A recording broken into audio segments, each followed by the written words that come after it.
Note മാറാൻ സഹകരണ ബാങ്കുകളെ അനുവദിക്കണമെന്നാവശ്യപ്പെട്ട കേരളത്തിൽ CPM പ്രക്ഷോഭരംഗത്തുണ്ടെങ്കിലും ബംഗാളിലെ സ്ഥിതി വ്യത്യസ്തം. സഹകരണ ബാങ്കുകളിൽ തൃണമൂൽ കോൺഗ്രസിന്റെ വൻതോതിൽ കള്ളപ്പണ നിക്ഷേപമുണ്ടെന്ന നിലപാടിലാണ് ബംഗാൾ CPM.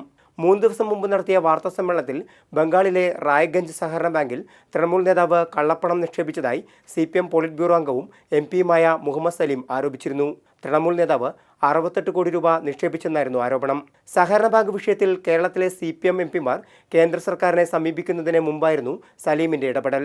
പാർലമെന്റിൽ വെച്ച് ഇക്കാര്യത്തിൽ നടപടി വേണമെന്ന് ധനമന്ത്രിയോട് ആവശ്യപ്പെട്ടിരുന്നതായും തുടർന്ന് റായ്ഗഞ്ച് സഹകരണ ബാങ്കിൽ ആദായനികുതി വകുപ്പ് റെയ്ഡ് നടത്തിയതായും സലീം മാതൃഭൂമി ന്യൂസിനോട് പ്രതികരിച്ചു. Salim's allegation about cooperative bank. By that time, government did not take any action. Okay. Then I told Arun Jaitley did not give a memorandum. So if you know this, why you are not you are conducting raid and you are inquiring it. I demanded inquiry. I demanded inquiry and now raid is conducted. സഹകരണ bank വിഷയത്തിൽ CPM-നകത്ത് ഭിന്നതയുണ്ടെന്ന് വ്യക്തമാക്കുന്നതാണ് കേരള ബംഗാൾ ഘടകങ്ങളുടെ നിലപാട്. Mathrubhumi news, Delhi.